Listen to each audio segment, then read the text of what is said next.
Semuanya berakhir bukan dengan sebuah ledakan yang mengguncang bumi, melainkan dengan sebuah tarikan nafas terakhir yang terasa sangat manis.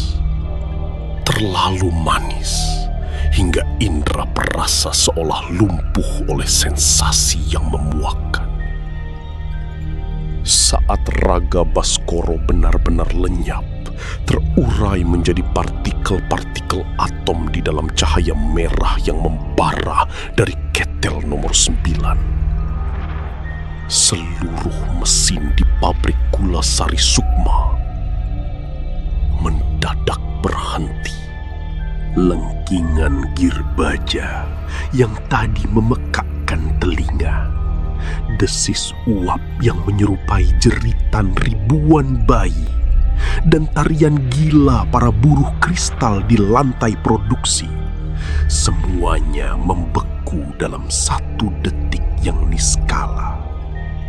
Kehampaan atau suwung kembali meraja, menyelimuti setiap sudut ruangan dengan kegelapan yang lebih pekat dari sebelumnya. Namun, kegelapan ini terasa berbeda. Ia tidak lagi memiliki rasa lapar yang menggebu. Ia telah kenyang. Ia telah mendapatkan apa yang ia inginkan sejak kontrak itu ditandatangani tahun 1947.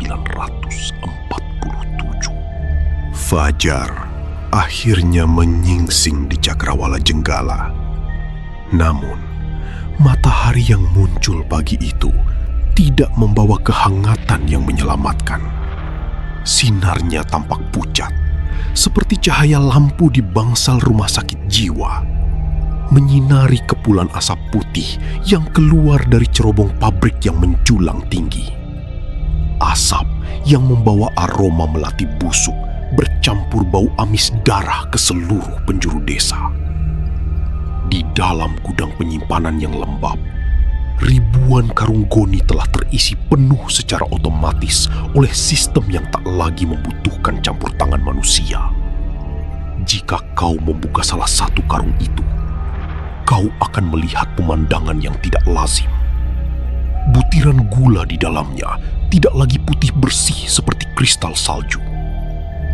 Ia memiliki semu kemerahan yang berkilau, memantulkan cahaya matahari dengan cara yang aneh.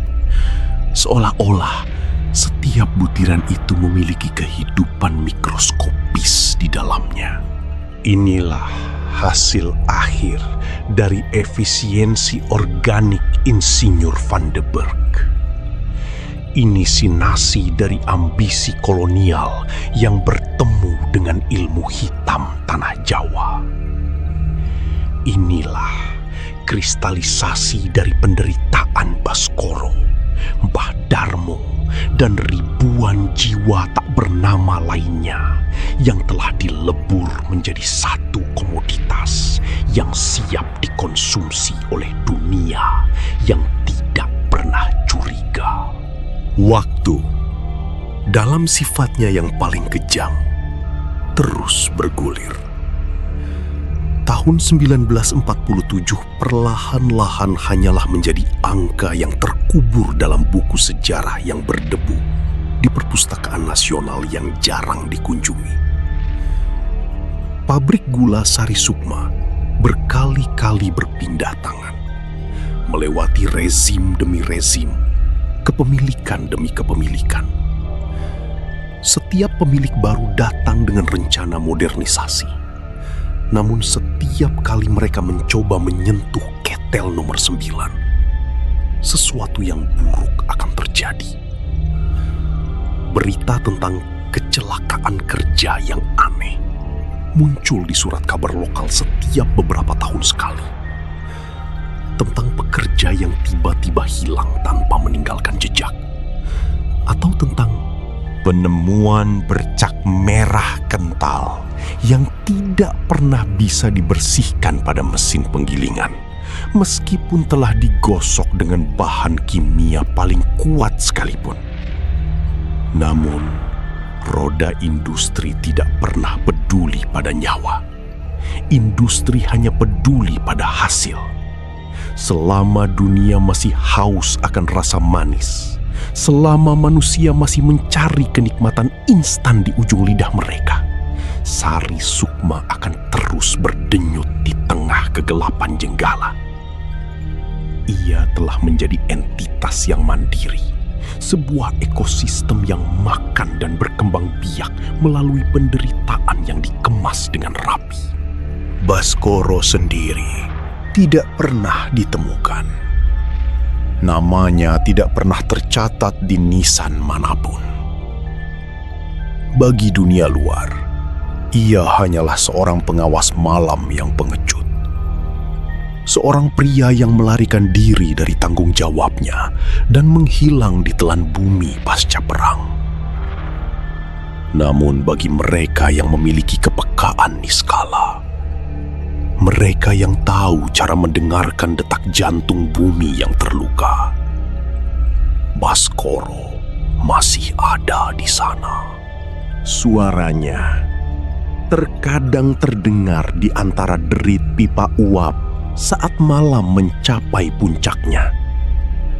Sebuah rintihan lirih yang terperangkap dalam frekuensi mesin. Ia bukan lagi manusia. Ia telah menjadi pelumas yang mempermudah putaran gear. Ia adalah baut yang mengencangkan struktur baja.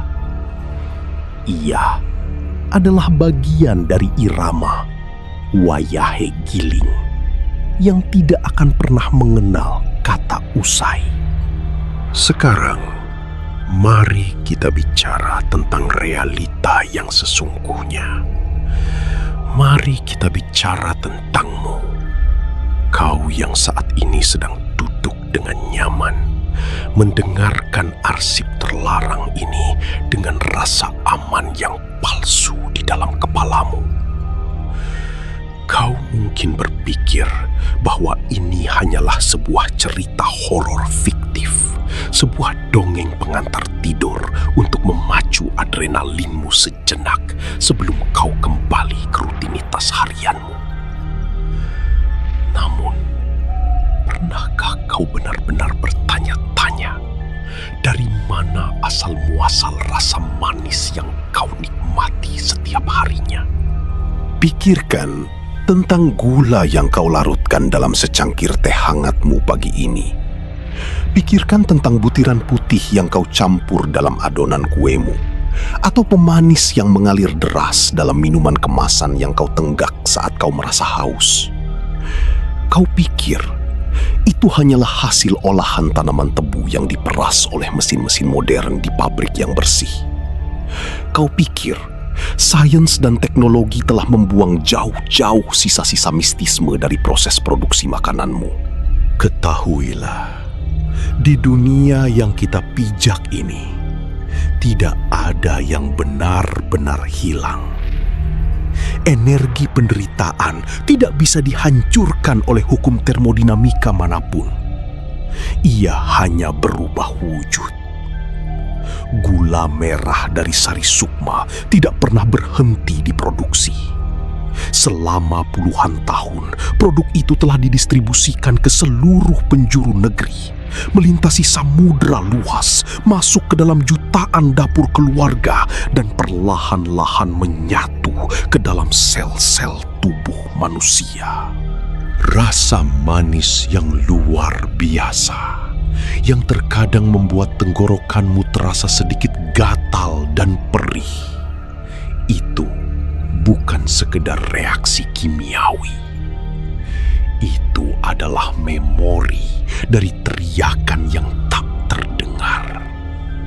Kristal yang berkilau di atas sendokmu adalah fragmen dari sisa-sisa jiwa Baskoro yang telah diproses dan